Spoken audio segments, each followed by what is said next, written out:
Why, hello everyone. We are out on the smoky day on August 13th to check out what's going on in the garden. Now, update on the fire. We are not under evacuation anymore. Our city isn't under evacuation, but the fire is still huge, and it's over there. So there's still it's pretty close. I can see it from my work at the tree farm. So when we saw this massive cloud there yesterday, and it just blew right over this morning. So it's still there, but we are in the clear at the moment. So it's good news. Good news about that. But either way, let's get right into the plants. See what's growing on in the garden. You can see that the mint garden, I've harvested most of the chocolate mint. You can see everything is growing really well. And the bees absolutely love all the catnip flowers and the spearmint flowers. Come around here. I'm letting these spearmints, I've already gotten a good harvest from these, but I'm letting them flower so we can, so they have seeds, and so the seeds spread around. I also want to collect mint seeds because, believe it or not, mice they don't like the smell of mint. So I was thinking about growing mint all over the place around my compost bin. That might actually help them to not come around. It's worth a try at least. And if you've seen my recent planting video, planting in the garden, if not, I'll link it at the top here. I did some August planting for the garden, and the beans are popping up here, and some weeds too. So I got to pull the weeds out, but somebody ate the leaves on that one, but these ones are doing good. So we got beans popping up, and then one of the zucchini are coming up right over there, so that's kind of cool. See how that goes. We do have beans on these purple beans. You can see them there. So they are growing some beans, which is awesome. And come around here, check out the corn, popcorn. It's flowering, so it's trying to pollinate, which is awesome. We'll get some more popcorn, which is really cool. I loved having the popcorn. These guys have pretty much already all flowered. They seem to be ahead of these ones. I'm not sure why. Maybe it's just the spot they get more light. So who knows? But over in here, everything's doing good. The forest garden bed, as you can see, I've been adding a lot more pieces of bark and sticks.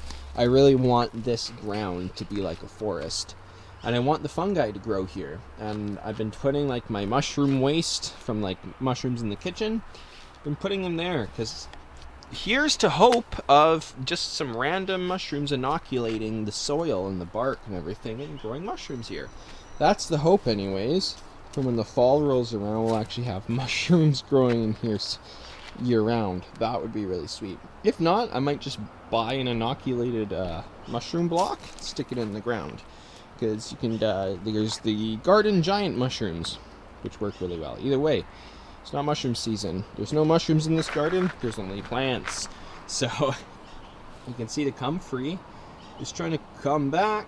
Okay, trying to come back. So that's kind of cool. I might be able to harvest a little bit more of that before the frost. Rhubarb's doing alright. All these guys, all the flowers, most of them are pretty much done in the wildflower garden beds, which is alright. They have plenty of seeds for next year all over the place. Come over to the Three Sisters garden. Some of the Anasazi corn, they really struggled, but we were getting some husks, some cobs. Check out this one. That's pretty sweet. Now, I think when these are young, I need to double check online, but I'm pretty sure when these are young, you can eat them like a sweet corn, because I've tried one of these kernels before. Oh my goodness. Really tender, really sweet. So you could eat them young, definitely, but I think they were mainly used for corn flour, cornmeal kind of thing. So I think we're going to let them dry up and mature fully, and we'll do that and get more seeds to plant next year. And you can see the pole beans. They're growing beans. So that's awesome. I've been pulling off a lot of the dead leaves because the sun really beat Really beat these guys. I'm putting that down to cover the soil.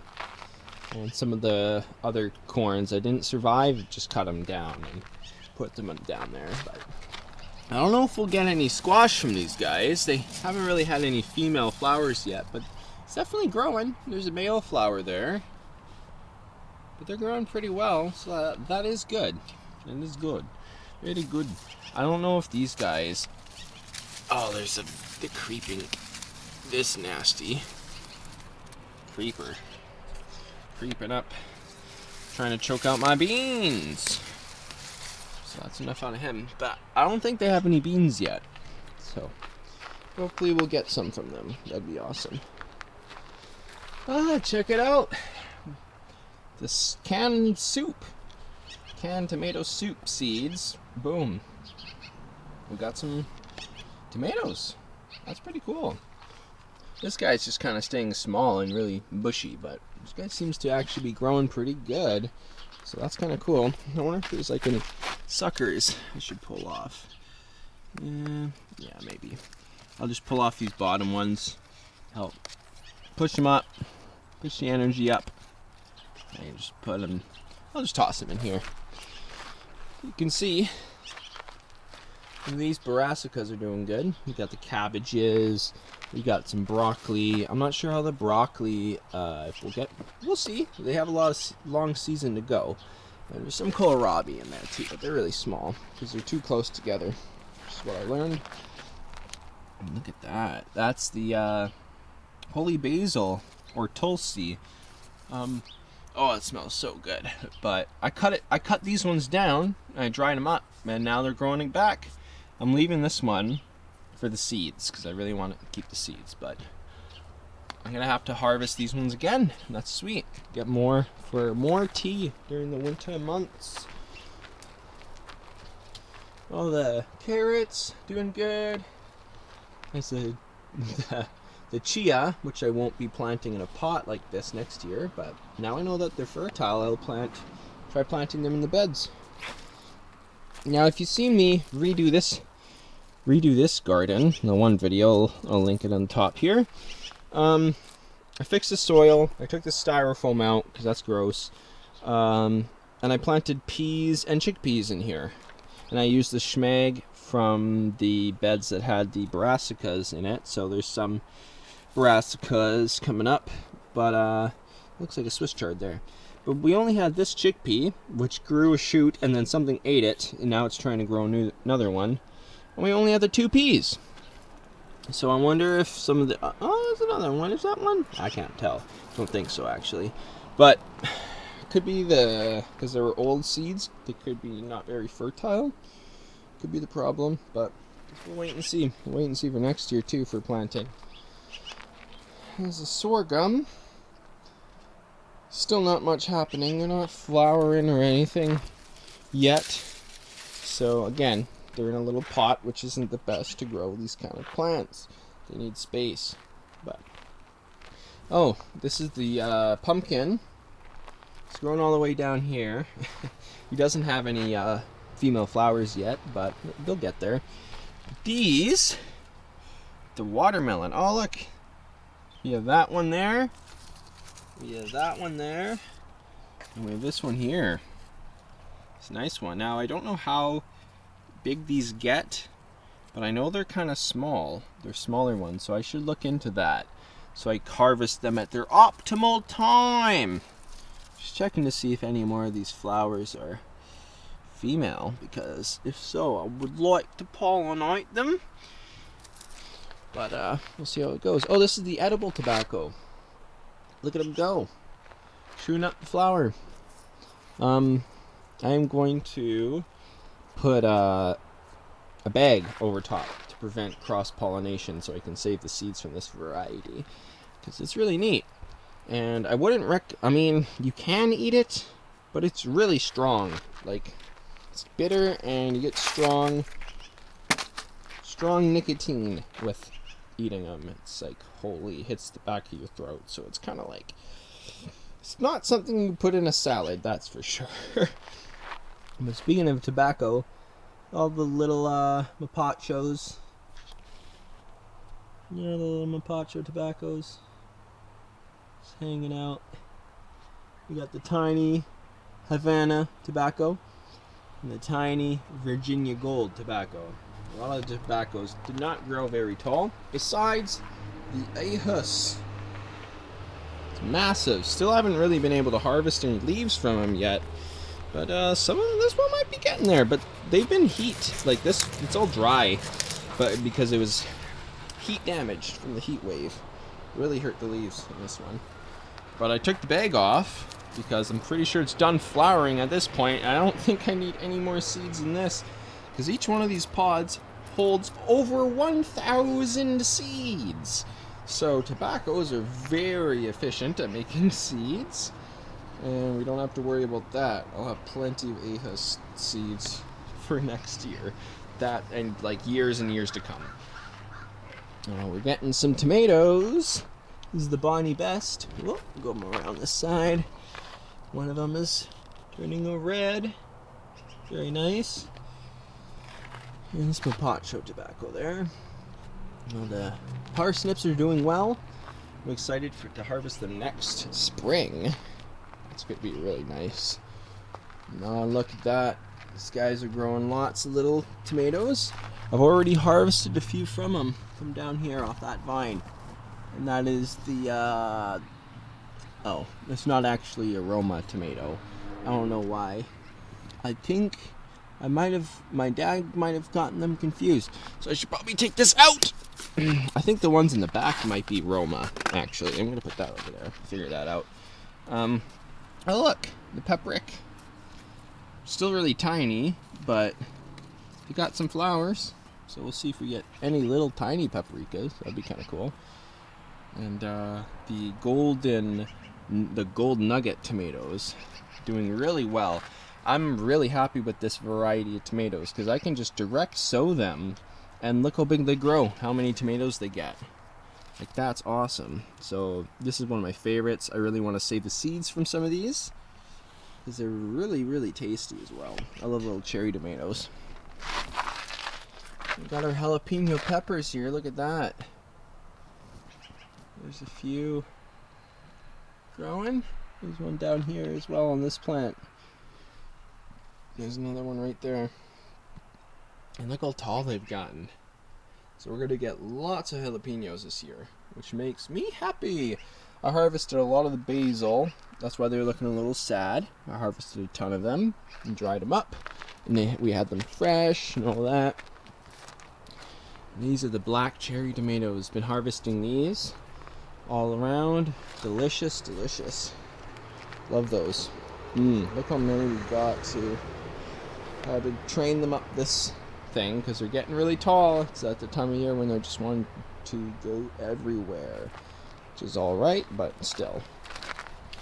These are the basils I'm saving for their seeds, which is awesome. There's more gold nugget tomatoes in here, little tiny guys. I'm trying to grow some trees. These are the ones I saved from the tree farm. You can see which ones didn't survive because I didn't plant them in time, so their roots kind of got moldy. So, but these three here are doing really well. So, kind of want to make it a thing to grow all sorts of trees, save as many trees as I can, and grow fruit trees and plant them around because more fruit for people and animals. Something's flying over. These are the lion's ear. They're really tall now. They're growing well, so I hope they flower. That would be pretty cool. They're doing really well. I'm happy about that. And these are the okras. We've been getting some okras from them. Look at that. Some of the seed pods. Very good. I'm really happy with these. Now I know I can grow okra here because it's warm enough. And it was super warm this year, so they had a great time. So, grow some big ones in the garden beds next year. Oh yeah, and again, if you haven't seen the planting video, here's a link. I planted these. There's some zucchinis, that's what it is. I planted zucchinis here. You can see them popping up. I planted mustard greens, all sorts of different types, and some Swiss chard over there. And these are all mustard greens all throughout here. You can see the different colored ones. And from me messing around with the soil, it seems somehow we have peas here, popping up in a few spots. I think this is an amaranth, and there's another pea. And I think I saw some, yeah, this guy right here, it's an onion. Pretty sure it's a green onion, like one of those onion things, whatever they are. Oh yeah, and there's more over there. Or it could be those tons of little garlic, little garlic scapes that were all over the gardens. If you remember that from the beginning of this year, it was pretty crazy. Oh, you can check out the grapes too. I'm excited for those in the fall. They're doing really well. That makes me happy. Good grapes, good grapes. Oh, the brassicas are doing good. I've cleaned out some of them. I've eaten some of the kohlrabi, which is really good. Small though, but they were good. And you can see we're getting broccoli.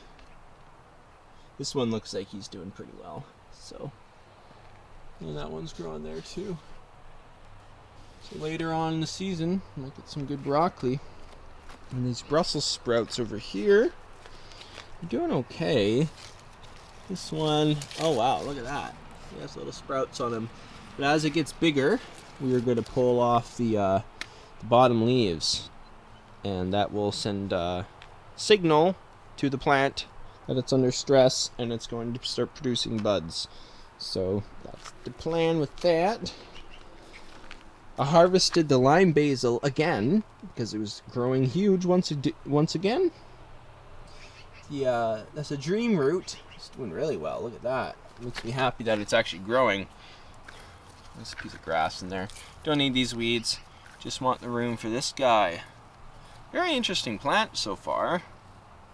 Kind of sticky. Doesn't really smell like much though. Oh, and these are the chickpea pods I haven't harvested yet. Probably should do that because that's kind of cool. More lion's ear right there, doing all right.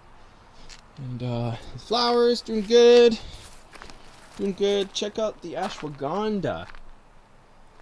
Doing really well. Looks awesome. I'm happy about that. The ashwagandha is sweet. And check out these zucchinis. These are the ones I hand pollinated to make sure to get some. I think there's another one. Yeah, there's another one right there. So we're getting some zucchinis. They've been pretty consistent with the female flowers. So I've been trying to make sure to pollinate them because I left some of the female flowers to get pollinated on their own and they didn't succeed and they ended up with these just dead. So it's too bad. So I'm just going to make sure to hand pollinate them and we'll be good. These tobaccos, this guy, he's the Black Sea Samson tobacco. I put the bag on him because he's flowering pretty good. And this one is the, what's it called? The African Red tobacco. He's doing okay. I harvested some of the bottom leaves, but he's been plagued by grasshoppers pretty bad. Some of the leaves were just non-harvestable and kind of gross, full of grasshopper poo. So they're loving that one for some reason. Here's the cannabis. Look how nice they look. Really happy with this one. Seems to be a very fertile seed. So I'm taking care of those. Again, I don't know if they're male or female. And if you're new here, cannabis is legal in Canada. I think you can, at least in British Columbia, you can grow up to 4 plants in your yard, which is pretty cool. So I'm doing that, but I don't know if these are male or female because I just got these seeds from some flower I bought before. So we'll find out. But either way, it makes the leaves make a great tea, and it's super tasty and it doesn't get you high. You just get the medicinal benefits of just the leaf itself, which is really cool. And this is a random squash or something, pumpkin or whatever. I just appeared here. It's creeping all the way over the ledge there. Like, wow, it really likes it here for some reason. But there's no female flowers yet, only male. I'm going to watch for female flowers because I want to pollinate it. It'd be cool. But I think that's pretty much it. for the Urban Permaculture Garden, August 13th. Thanks for watching. Make sure to subscribe if you haven't already for more garden, nature, crazy, wilderness adventure related things. And I'll see you in the next one. Bye-bye. Say bye.